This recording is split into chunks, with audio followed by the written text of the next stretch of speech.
आज के ब्लॉग में हम लोग ग्रुप 18 के बारे में डिस्कस करेंगे। ग्रुप 18 को नोबल गैसेस या इनर्ट गैसेस के भी नाम से जानते हैं। और ये ग्रुप के अंदर कौन कौन से एलिमेंट्स हैं, तो helium, neon, argon, krypton, xenon, radon. Atomic number 2 हो गया, 10 हो गया, 18 हो गया, 36 हो गया, 54, 86। अब क्या इसके अंदर होगा, इसका इलेक्ट्रॉनिक कॉन्फ़िगरेशन देख लो। 1s2,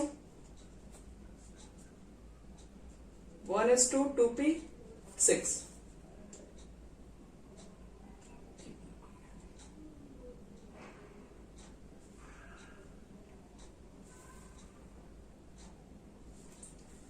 आर्गन का कितना हो जाएगा, अच्छा 2s2, 1s2, 2s2, 2p6। ये बच्चे लोग थर्ड पीरियड का है, तो लास्ट में आपको मिलने वाला है 3s2, 3p6। यहां तक लिखोगे तुम लोग 4s2, 4p6।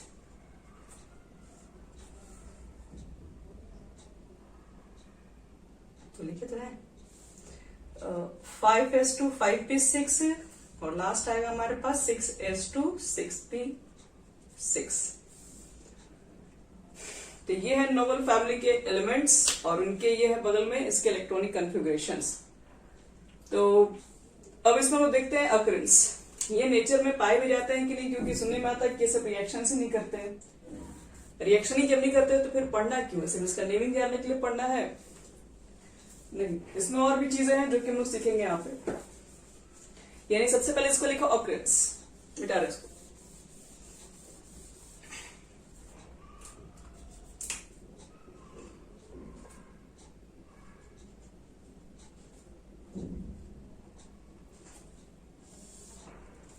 देखते हैं कि नोबल गैसेस कैसे बना है। तो लिखेंगे एक्सेप्ट रेडॉन। रेडॉन को छोड़ दीजिए, क्यों? Which is radio active, which is radio active. All noble gases occur in the atmosphere.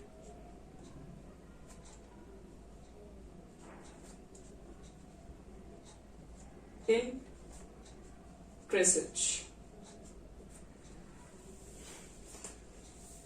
ये किसी न किसी फॉर्म में नहीं, किसी न किसी क्या बोले, ट्रेसेज के फॉर्म में मिलेगा आपको, किसी न किसी के फॉर्म में। मतलब ये डायरेक्टली कभी अकेला पाया जाता हुआ नहीं मिलेगा इसमें। एक तो ये बहुत कम अमाउंट का इनका अवेलेबल रहता है, बहुत ही ज्यादा कम अमाउंट में अवेलेबल है ये। और दूसरी बात, ये बहुत रेयर में है, बहुत कम इनका ट्रेसेस के अंदर आपको दिखाई पड़ेगा कि ये आपको नोबल गैसेस दी है। फिर लोग बोलते हैं कि जो नोबल गैसेस है, constituent, noble gases constituent 1% by volume of dry air. Dry air का 1% जो वॉल्यूम होगा उसके अंदर नोबल गैसेस मिल जाता है।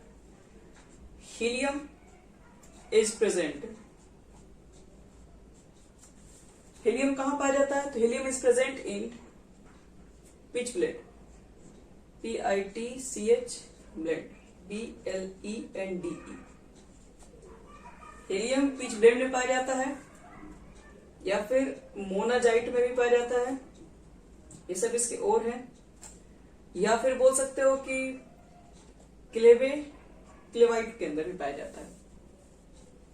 ये एक बार क्वेश्चन आया भी हुआ है कि हीलियम कहां पाया जाता है, जिसमें मोनाजाइट में एग्जांपल्स भी था। और जो रेडियम आपके पास होता है, radium is obtained as a decay product of radium 226। Sorry, radium बोल रहे, रेडॉन ना। Radon is obtained as decay of product 226 radium का।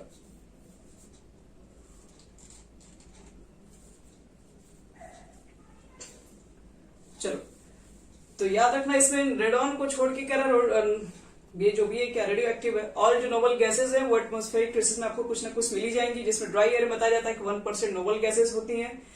हीलियम 3 तरह के और में, पिंच ब्लेंड्स, मोनाजाइट्स, स्लेवाइट और रेडॉन जो होता है वो जब रेडियम में खुद ही रेडियो एक्टिव एलिमेंट्स होता है, ये जब डिके होता है, जब ये ब्रेक होता है, जैसे कि हम लोग यूरेनियम पढ़ते हैं उस तरह से एक रेडियम भी होता है जो कि जब न्यूक्लियर सब्सटेंस होता है, ये सब जो डिके होता है तब जाके वहां से नोबल गैसेस निकलती है। नोबल गैसेस में कौन सा रेडॉन बाहर निकल के आता है। तो चलो अब स्टार्ट करते हैं इसका इलेक्ट्रॉनिक कॉन्फ़िगरेशन, इसके प्रॉपर्टीज के ऊपर बात करें, क्या क्या इसकी प्रॉपर्टी है। इलेक्ट्रॉनिक कॉन्फ़िगरेशन तो क्या हो गया हमारा, चलो अकरेंस हो गया कंप्लीट। अकरेंस के बाद हम लोग चेक करेंगे इसके अंदर आयोनाइजेशन एनर्जी, प्रॉपर्टीज है आयोनाइजेशन एनर्जी।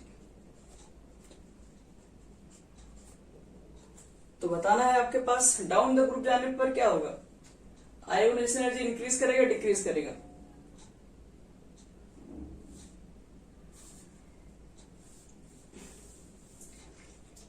क्यों,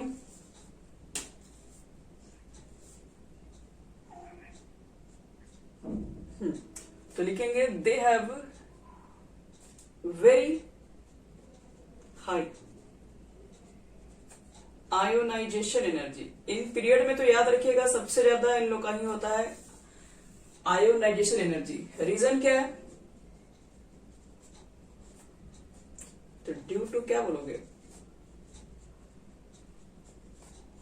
स्टेबल कॉन्फ़िगरेशन,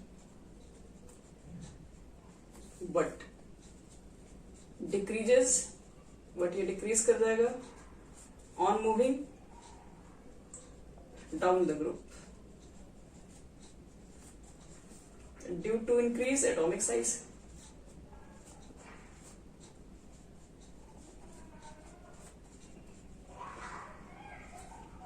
चलिए ये कंप्लीट हुई।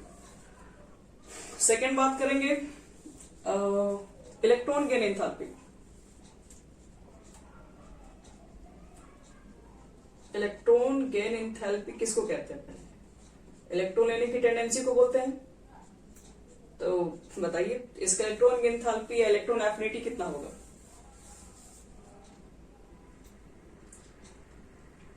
देख लो यहां ध्यान से, हाई होगा। क्या होगा बच्चे लोग, दे हैव हाई होगा। देख लो, सोच समझ के जवाब दो।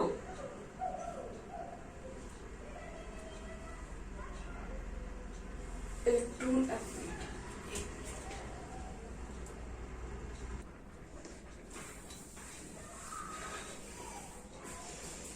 देखो बच्चे लोग इसका इलेक्ट्रॉन गेन एंथैल्पी क्या होगा पहले समझते हैं। इलेक्ट्रॉन गेन एंथैल्पी का मतलब क्या होता है, हम लोग ऐसे इलेक्ट्रॉन एफिनिटी किसे कहते हैं, जिसमें एनर्जी क्या होता है, रिलीज होता है। रिलीज कब होता है, जब इलेक्ट्रॉन को ऐड करते हैं तो एनर्जी रिलीज होती है। तो यहां पर क्या लगता है इसकी इलेक्ट्रॉन एफिनिटी क्या होगी, पहले इलेक्ट्रॉन ये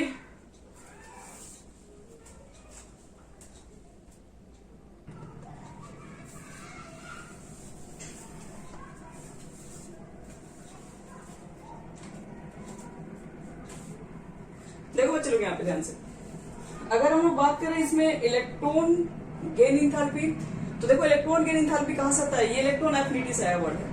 इलेक्ट्रॉन एफिनिटी में क्या होता है, एनर्जी रिलीज होता है। जब किसी भी एक एटम के अंदर आप इलेक्ट्रॉन को ऐड करते हैं, जैसे निकालते वक्त आपको एनर्जी देनी पड़ती है, तो वापस उस इलेक्ट्रॉन को उस एटम के अंदर डालते हो तो एनर्जी क्या होती है, उतनी ही रिलीज भी होती है। तो जब इलेक्ट्रॉन को ऐड करते हैं किसी एटम के अंदर तो एनर्जी रिलीज होती है, उसको इलेक्ट्रॉन एफिनिटी कहते हैं। और कुछ से समझो कि जब नोबल गैसेस है तो वो तो इलेक्ट्रॉन लेना ही नहीं जाएगा। जब इलेक्ट्रॉन लेने की आप इसके अंदर जब भी इलेक्ट्रॉन डालेंगे तो वहां पर एनर्जी इस पर रिलीज ही नहीं होता, एनर्जी क्या करवाना था, एब्जॉर्ब करवाना पड़ता है वहां पे, क्योंकि वो पहले से वो स्टेबल कॉन्फ़िगरेशन के अंदर होगा। तो जब स्टेबल कॉन्फ़िगरेशन के अंदर होगा तो यहाँ पर ये इलेक्ट्रॉन लेना ही नहीं चाहेगा। लेकिन आपको अगर इसमें इलेक्ट्रॉन अगर फिर भी डालना है तो इस बार आपको एनर्जी क्या करना पड़ेगा, इसमें एब्जॉर्ब करवाना पड़ेगा। तो याद रखना कि डेल्टा एच यहाँ पर जो होता है जिसमें एनर्जी रिलीज नहीं, एनर्जी ऑब्जर्व होता है, यानी कि पॉजिटिव होता है। आता भी ये क्वेश्चन कि जो नोबल गैसेस होती है उसकी आपके पास ये जो इलेक्ट्रॉन गेन एंथैल्पी होती है पॉजिटिव क्यों होती है, स्टेबल कॉन्फ़िगरेशन है, इलेक्ट्रॉन लेना ही नहीं चाहता है, और इसकी इलेक्ट्रॉन जो एफिनिटी होती है वो 0 होती है। जीरो क्यों? क्योंकि इलेक्ट्रॉन लेने की कैपेसिटी कम है, इलेक्ट्रॉन लेना नहीं चाहेगा, तो जब इलेक्ट्रॉन लेना ही नहीं चाहता तो एनर्जी रिलीज कहां से होगी? तो इसलिए इसकी इलेक्ट्रॉन लेने की कैपेसिटी जीरो है, इसलिए इसकी इलेक्ट्रॉन एफिनिटी जीरो होती है। इलेक्ट्रॉन गेन एंथैल्पी जो होती है वो हाईली पॉजिटिव हो जाती है, क्योंकि एनर्जी रिलीज नहीं एब्जॉर्ब होती है। तो चलो इसी को लिखाते हैं। तो लिखो, they have large positive value, they have large positive value because of their stable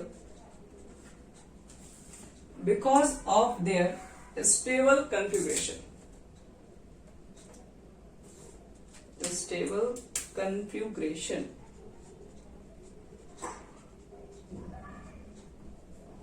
They have no tendency to accept electrons. और इलेक्ट्रॉन एफिनिटी पे बात करोगे तो सीधे लिख देना होगा एक लाइन में कि इलेक्ट्रॉन इसकी जो एफिनिटी होती है सीधे जीरो होती है, because there is no tendency to gain electron due to fulfilled orbitals. अगर मान लो इलेक्ट्रॉन एफिनिटी भी कभी कभी क्वेश्चन में पूछ देगा, इलेक्ट्रॉन गेन एंथैल्पी अगर पूछ देगा तो पॉजिटिव करके पूछ देगा, इलेक्ट्रॉन एफिनिटी करके पूछ देगा तो जीरो करके पूछ देगा कि why noble gases has zero या वेरी लेस इलेक्ट्रॉन एफिनिटी। तो देखो इलेक्ट्रॉन एफिनिटी जो होता है लिख देना कि noble gases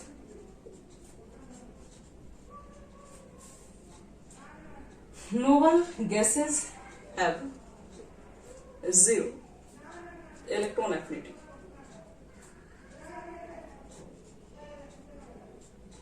due to stable या due to fulfilled orbital लिख दो, fulfilled orbital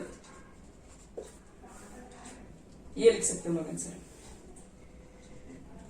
चलो इसके बाद एटॉमिक रेडियस हो गया। चलो एक और चीज इसमें इंपॉर्टेंट है, ये तो रिएक्टिविटी सबको मालूम होना चाहिए। देखो एटॉमिक साइज, एटॉमिक साइज के बारे में पहले भी हम लोग बात कर चुके हैं। एटॉमिक साइज अपने पीरियड में सबसे बड़ा, और डाउन द ग्रुप जाओगे तो साइज क्या होता है, साइज भी इंक्रीज ही कर जाता है। तो एटॉमिक साइज के बारे में लिख देना एक लाइन भी, दे हैव या they increases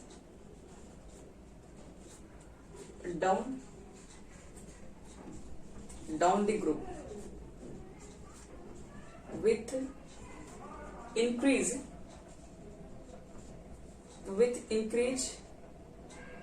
in atomic number। भाई एटॉमिक साइज क्यों बढ़ता है? तो बोलोगे क्योंकि डाउन द ग्रुप जाने पर आयोनाइजेशन एनर्जी कम हो जाता है, तो ड्यू टू डिक्रीज लिख सकते हो।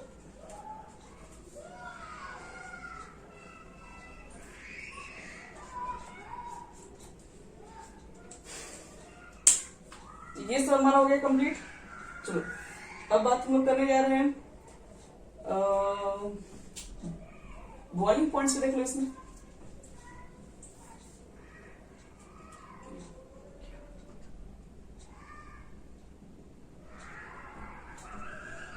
बॉइलिंग पॉइंट किसका ज्यादा होगा किसका कम होगा?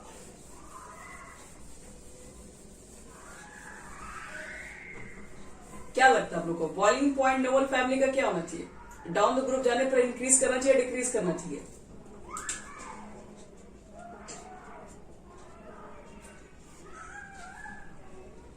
तो खुद से देखिए, ये जितने सब के सब तो एक तो क्या होना चाहिए? इंक्रीज। ठीक है, वेरी गुड। देखो यहाँ पर डाउन द ग्रुप जाने पर यहाँ पर बॉइलिंग पॉइंट इंक्रीज होता है, क्योंकि पहले से बात तो सबके सब गैसेस है, सबके सब नॉन पोलर नेचर के हैं। तो नॉन पोलर नेचर के ज्यादातर जितने भी कंपाउंड्स होते हैं सबके सबके अंदर weak van der Waals force of attraction काम करता है, और वंडरवाल फोर्स ऑफ अट्रैक्शन उसके मॉलिक्यूलर मास पर डिपेंड करता है। तो मॉलिक्यूलर मास के अकॉर्डिंग क्या होता है? बॉइलिंग पॉइंट्स काम कर रहा होता है। तो सबसे ज्यादा बॉइलिंग पॉइंट इसी का होता है, क्योंकि एटॉमिक साइज नहीं, एटॉमिक मास से सबसे ज्यादा इसी का होगा। फिर क्रिप्टॉन ले लोगे, फिर ऑर्गन ले लोगे, फिर नियोन ले लेना, और हीलियम। क्यों ऐसा होता है? तो लिख देना कि जो वंडरवाल जो फोर्स ऑफ अट्रैक्शन है वो डायरेक्टली प्रोपोर्शनल होता है मॉलिक्यूलर मास के।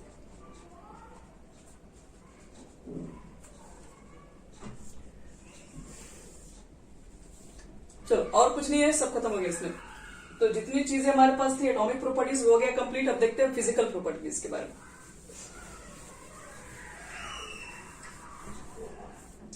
फिजिकल प्रॉपर्टीज,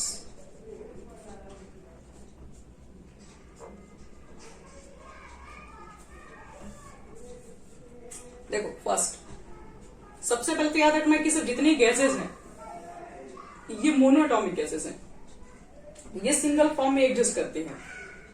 तो these are monoatomic gases. Second, colourless, odourless, tasteless. Third, they are sparingly soluble in water. Water में ये इजीली तरीके से नहीं सुल पाएंगे, बहुत कम सॉल्युबल है।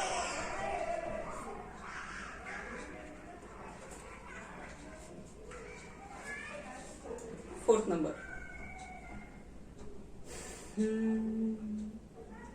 चलिए बाकी सब तो बॉइलिंग पॉइंट में आ जाए। चलो अब इसमें लिखते हैं सीधे अब केमिकल प्रॉपर्टीज। फिजिकल में चलो हो गया, केमिकल हो जाएगा तो उसके बाद कंपाउंड एक दो गिना चुना हुआ है, उसके बाद खत्म हो गया नोबल फैमिली पूरा आपका। चलो केमिकल प्रॉपर्टीज में तो केमिकल प्रॉपर्टी तो जानते हैं कि बहुत लेस रिएक्टिव होता है नोबल गैसेस, तो कितना प्रॉपर्टीज मिलेगा। तो लिखेंगे noble gases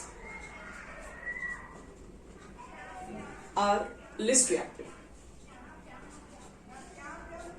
are least reactive. और इसके पीछे क्या रीजन है? It is due to reason that first, पहला तो सबको मालूम है स्टेबल कॉन्फ़िगरेशन है।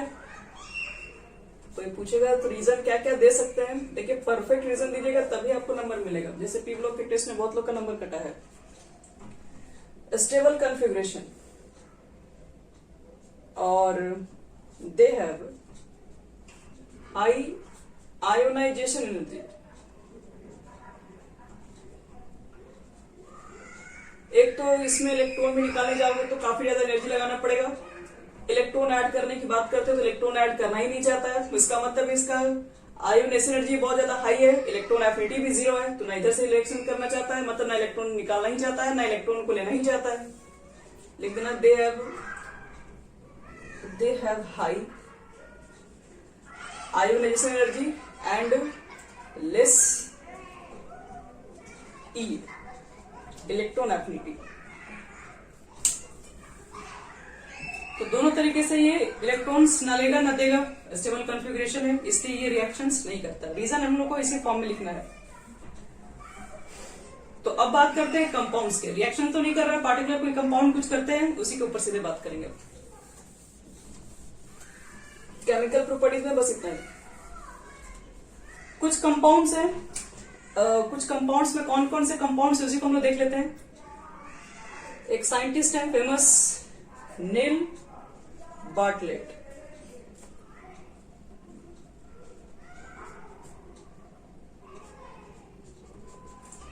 जो नील आपके पास बार्टलेट थे वो क्या किए, सबसे पहले एक फर्स्ट कंपाउंड बनाया था। यही सबसे पहला कंपाउंड तैयार किया गया था। फर्स्ट कंपाउंड तैयार किया गया था जिसका आपको नेमिंग दिया गया। First compound prepared of xenon. Xenon का उन्होंने बहुत पहला कंपाउंड बनाया था। क्या था वो, तो रेड कलर जेनॉन प्लस और पीटी F6 माइनस, ये कंपाउंड था पहला कंपाउंड। बाय मिक्सिंग, किसको मिक्स करके, तो PTF6 एंड जेनॉन। जो नील्स बार्टलेट थे पहला कंपाउंड बनाए थे जो कि रेड कलर का दिखता था। देखिए ये सब इंपॉर्टेंट चीजें हो जाएंगी सिंपल एग्जामिनेशन में नहीं कि पहला कौन सा कंपाउंड था नोबल फैमिली का, तो ये इंपॉर्टेंट आपके पास है। किससे मिक्स करके बनाया गया वो भी इंपॉर्टेंट है, इसका कलर क्या है ये भी इंपॉर्टेंट हो गया। फिर कहा जा रहा है कि द कंपाउंड ऑफ क्रिप्टन, जो क्रिप्टन का जो कंपाउंड है वो बहुत ही कम है। समझो कि बहुत कम, मतलब इसके बारे में शायद पढ़ना भी नहीं है।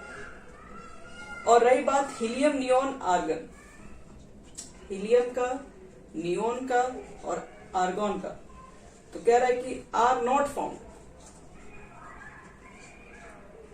Any true compound. ये अभी तक इसमें कोई ट्रू कंपाउंड है ये अभी तक नहीं मिला है। Only krypton fluoride KF2 has been studied, जिसमें से क्रिप्टम का ही एक स्टडी किया गया है। ये क्रिप्टम का एक कंपाउंड भी है KrF2। और एक और कंपाउंड है जो कि रेडॉन से निकाला गया है, यानी कि RnF2 हैज बीन आइडेंटिफाइड। इसको पहचाना तो गया है लेकिन अभी तक आइसोलेट करके निकाल नहीं पाए लोग हैं।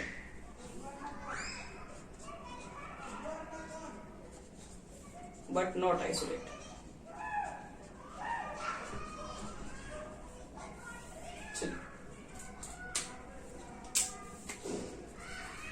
तो इसका मतलब है क्रिप्टन के बारे में तो कोई बात नहीं कर सकते, एक ही कंपाउंड है जिसके ऊपर सिर्फ स्टडी किया गया, अभी रिएक्शंस नहीं इसमें है। इलियम नियोन आर्गन के अभी तक कोई कंपाउंड ट्रू में नहीं मिले। RnF2 को आइडेंटिफाई कर लिया गया कैसे कंपाउंड एग्जिस्ट करते हैं, लेकिन उसको अभी तक सिंगल वे में आइसोलेट नहीं करके निकाला गया है। तो इसका मतलब है बस इसी का कंपाउंड पढ़ना, आपको जेनॉन के सिर्फ कंपाउंड्स पढ़ने हैं। और जेनॉन के देखो कौन कौन से कंपाउंड है, कैसे प्रिपेयर करते हैं, उनके स्ट्रक्चर्स क्या है, हाइड्रेशन क्या होगी, बस यही सब पढ़ना है। पहला कंपाउंड ही बना था जेनॉन का मिक्स करके।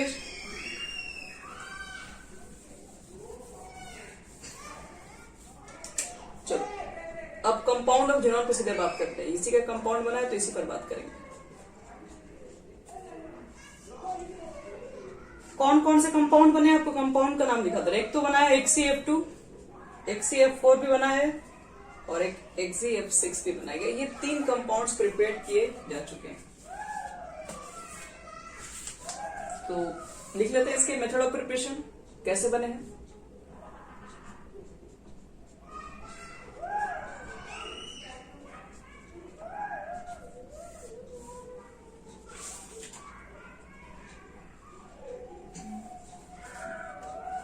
चलो पहला Xg प्लस F2 673 केल्विन पे टेम्परेचर 1 बार अगर आप प्रेशर रखेंगे तब जाके आपको बनेगा XgF2। ये एक वोलाटाइल सॉल्ट है।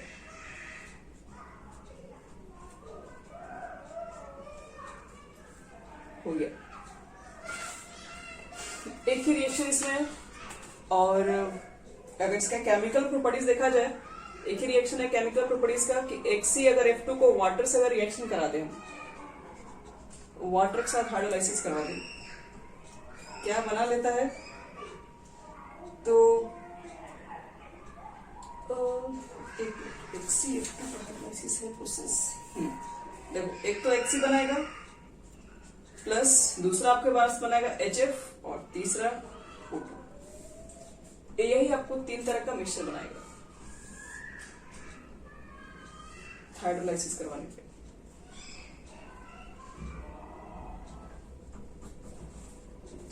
और XgF2 का रही बात स्ट्रक्चर्स कैसा होता है, तो ये सबको मालूम है।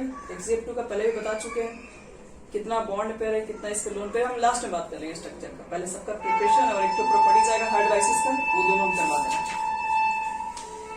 चलो XgF2 का हो गया, अब बात कर लेते हैं XgF4 का।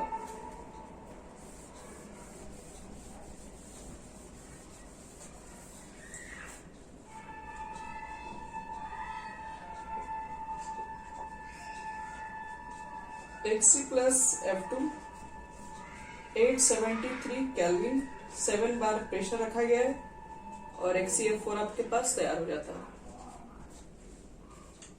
और इसको हम लोग करवा लेते हैं हाइड्रोलाइसिस XgF4 को।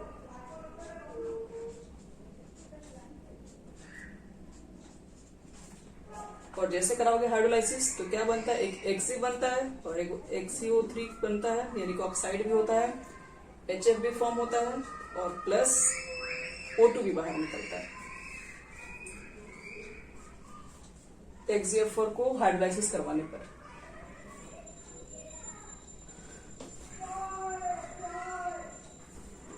चलिए अब लास्ट करवाते हैं सीधे XcF6 को कैसे बनाएंगे।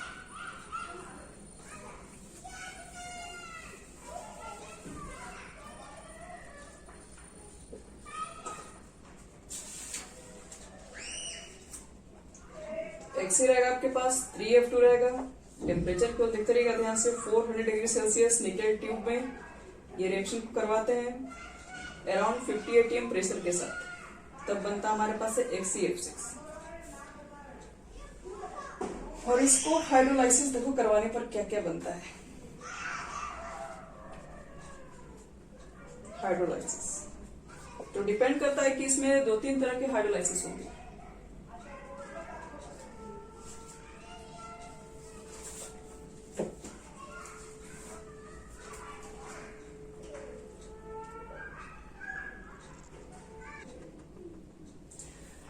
देखो इसमें क्वेश्चन ये इंपॉर्टेंट हो जाता है हाइड्रोलाइसिस के अंदर।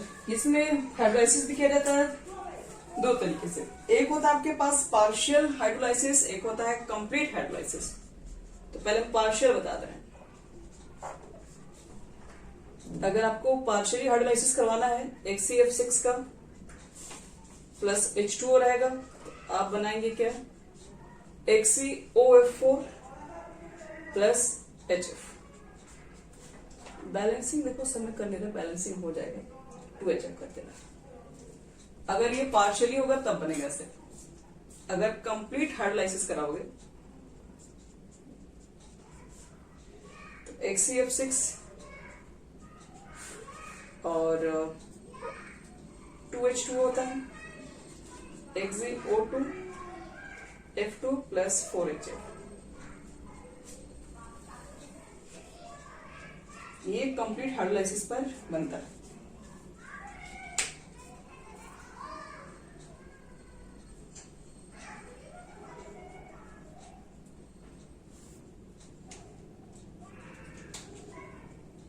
कंप्लीट हाइड्रोलाइसिस में एक प्रोडक्ट तो तुम्हारे पास ये भी बनता है, और एक और देखो प्रोडक्ट बनने का चांसेस रहता है। XeF6 में 3H2 अगर हम लोग ले लेंगे तो XeO3 भी बनता है, और बनता हमारे पास है 6HF भी बनता है। एक मिनट ये दोनों पार्शियली पे बनता है, ये कंप्लीट पे बनता है।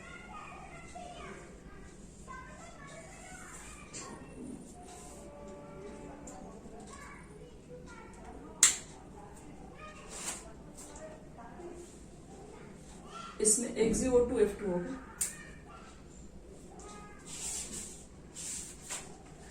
चलिए ये हो गया हमारे पास पूरा कंप्लीट। इसी तरह के कुछ कुछ कंपाउंड्स हैं, इसमें से इंपॉर्टेंट की रही बात तो यही 2 इंपॉर्टेंट कंपाउंड्स हैं, मतलब इसी के रिएक्शन ज्यादा इंपॉर्टेंट है।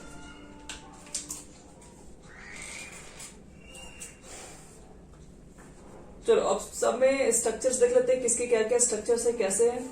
बस थोड़ी बहुत इसकी यूजेज होती है, कहाँ कहाँ इस्तेमाल करते हैं, खत्म हो गई सब पूरा।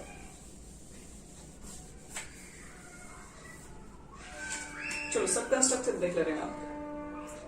XeF4, XeF2 पहले, XeF4 बना लो, XeF6 बना लो, फिर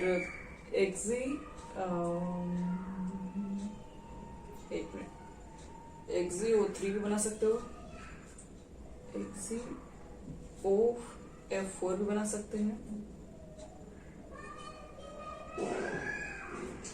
किसी का रूल लिखी है सब में, तो कैसे कैसे बनेगा चेक कर लो। बॉन्ड पेयर कितना, लोन पेयर कितना, इतना मालूम चलेगा तो क्वेश्चन तो सभी बन जाएगा। 8 होता है बाहर, 2 बॉन्ड पेयर है, 2 ही लोन पेयर पे होगा। ये F2 है, 3 लोन पेयर ना, 3 लोन पेयर। लोन पेयर को कहाँ रखते हैं, इक्वेटोरियल पोजीशन पे।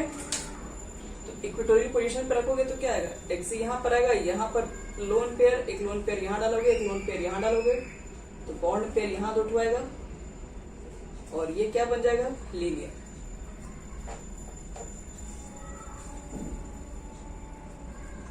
आगे हम करते हैं XeF4। यहां पर क्या बनाएंगे, यहां पर जब हमको बनाना होगा तो XeF4 हमारे पास है, तो इसका मतलब है 4 बॉन्ड पेयर है, 8 होता है बाहर, लोन पेयर 2 हो गया इसके पास। 4 bond pair, 2 lone pair, 6 electron pair, sp3 d2 square by pyramid. Lone pair रखोगे ऊपर नीचे खाली हो जाएगा, यानी सिर्फ स्क्वायर प्लेनर आ जाएगा, यानी एक से यहाँ पर होगा 1 फ्लोरीन, 2 फ्लोरीन, 3 फ्लोरीन, 4 फ्लोरीन, एक ऊपर लोन पेयर, एक नीचे लोन पेयर, स्क्वायर प्लेनर कर दो उसका।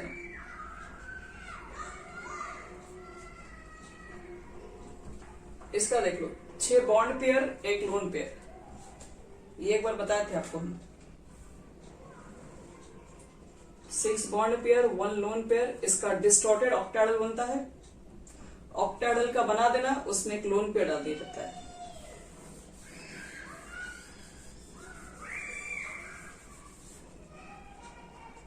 ऑक्टाइडल क्या था आपके पास?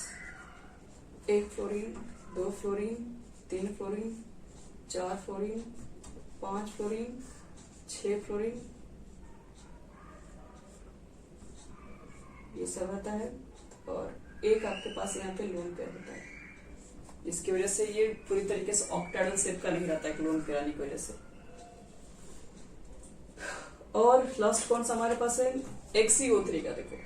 देखो ऑक्सीजन डबल बॉन्ड बनाता है, 2 बॉन्ड बनाएगा, 8 इलेक्ट्रॉन है तो 6 बॉन्ड तो ऑक्सीजन को बनाने में ही चला गया, यानी कि 3 बॉन्ड पेयर बनेगा, 1 लोन पेयर रहेगा। तो sp3 आ जाएगा टेट्राहेड्रल, तो टेट्राहेड्रल में एक लोन पेयर भी है, इस तरीके से बनेगा, पिरामिड भी बोल देंगे। XeO4 बनाओगे तो 4 बॉन्ड पेयर, 2 तो अकेले बना देगा ये बॉन्ड, तो इसका मतलब 4 और 1 5 बॉन्ड पेयर। कितना इलेक्ट्रॉन बाहर बचा? 4 इसमें लग गया, 2 इसमें लग गया, सिर्फ 1 लोन पेयर बचा होगा। तो 4, 1 5 और 1 6, फिर से वही ऑक्टाइडल वाला शेप आ जाएगा, जिसपे एक लोन पेयर भी आपको रखना है। 4 फ्लोरीन को रख लो, डबल बॉन्ड ऑक्सीजन के साथ रख लो इसको, और एक लोन पेयर रख लो नीचे में। नाम क्या होगा? Square pyramid. Square pyramid.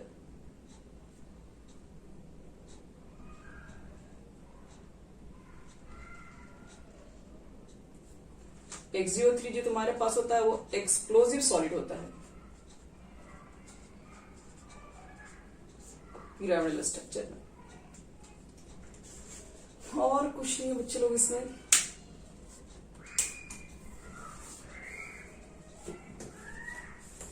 बाकी सब यूजेस हैं जो कि आप लोग अच्छी तरीके से जानते हैं। हीलियम गैसेस का बैलून वगैरह भरने में यूज करते हैं लोग हैं, और जो नॉन फ्लेबल गैसेस है उसमें भी हम लोग इसका यूज कर लेते हैं। और हीलियम गैसेस तो और भी जगह जानते हो कि जो बताए थे डाइविंग एपरेटस में, जो समुद्र के अंदर जो जाते हैं वो भी हीलियम गैसेस को लेके जाते हैं। नियोन गैस का ज्यादातर लोग यूज कहाँ करते हैं? तो जो फ्लोरेसेंट जो बल्ब होता है फॉर डिस्प्ले पर्पस जो चमकता है उस टाइप का, उसमें हम लोग नियोन गैसेस वगैरह डाल के यूज करते हैं। आर्गन कहाँ पर डालते हैं? आर्गन जहाँ पर हम लोग को इनर्ट एटमोस्फेयर तैयार करना होता है, ज्यादातर देखोगे बल्ब वगैरह में आर्गन गैसेस डाली जाती है। और जेनॉन क्रिप्टॉन के बारे में कोई खास यूजेस नहीं है, कोई सिग्निफिकेंट अभी तक इसका नहीं दिया।